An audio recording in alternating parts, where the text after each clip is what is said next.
in terms of yoga itself, what the benefits of yoga are is it's great for balance. So if your balance is a bit iffy, it's great for strength building. So whether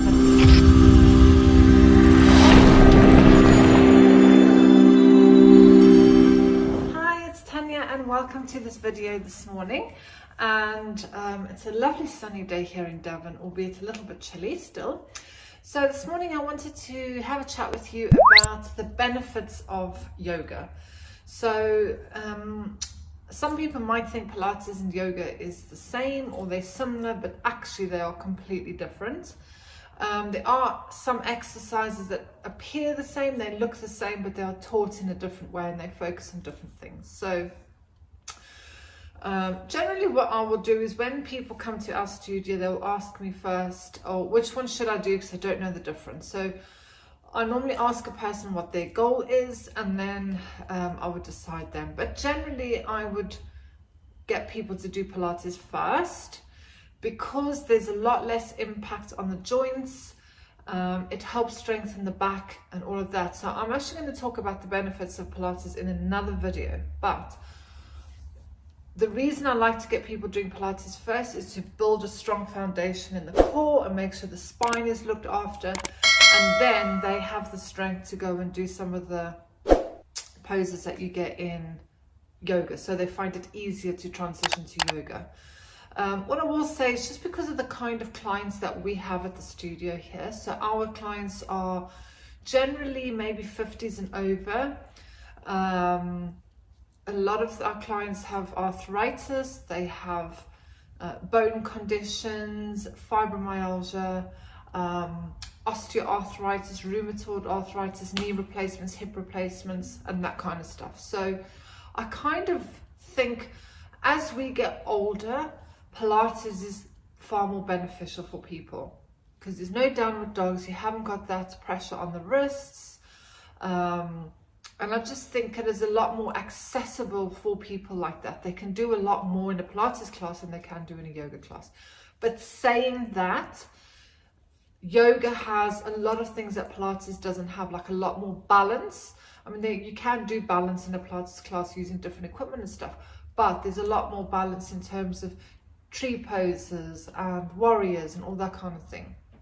And as we get older, our balance does deteriorate. And older people fall a lot more, they get broken bones, and as we know, as we get older, the bones are a lot harder to it's a lot harder to heal, it takes longer, and they become a lot more vulnerable.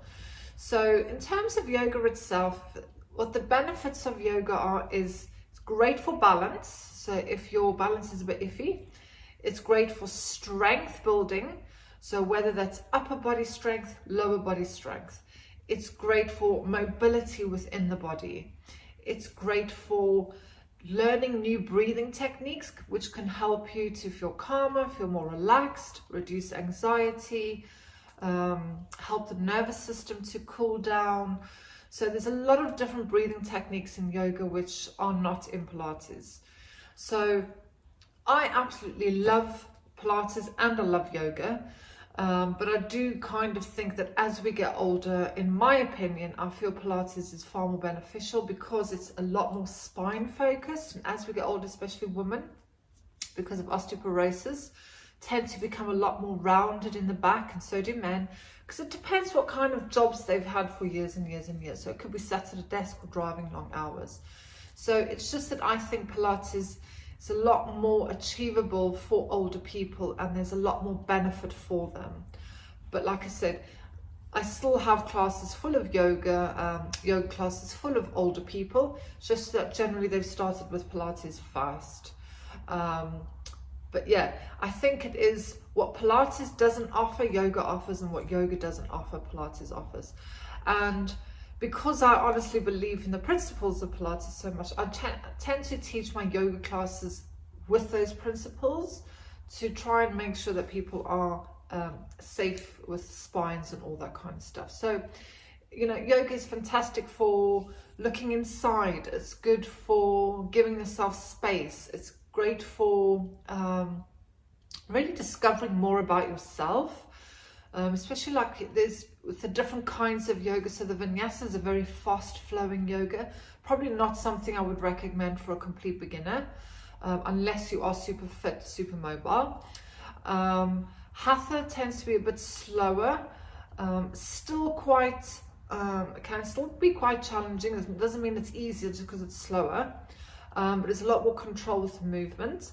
And then yin yoga is very relaxed, which works more on the connective tissues of the body. So the fascia, which is like a cling film wrapped around your body, the joints, and that kind of stuff. So the clients here love the yin yoga. And generally, like while you're doing a yin class, you might like, oh yeah, I can feel that muscle, but it's usually the next day like, oh gosh, I can feel now how my body's had a big stretch. So in terms of like mental well-being, again, yoga just gives you some space. It gives you an hour, hour and a half just to focus on the actual exercise and not worry about all that crap outside. And like I said, just with a lot of the breathing techniques can really help to just bring your awareness to you. Because sometimes, you know, I've suffered with anxiety and your brain just flies away with thoughts. So just taking a few minutes to focus on a certain breathing technique that you would learn in your class really does just help to ground you and just to bring you back in the now rather than flopping off with the fairies.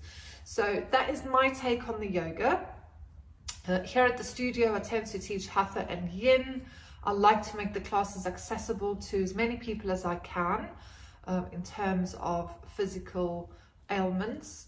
But I do find it is a lot harder for clients than it is in a Pilates class. So in the next video, I'll be taking you through the pros of a Pilates class and maybe the cons as well. Like I said, if you can do both, that's the best. Then you're getting the best of both worlds.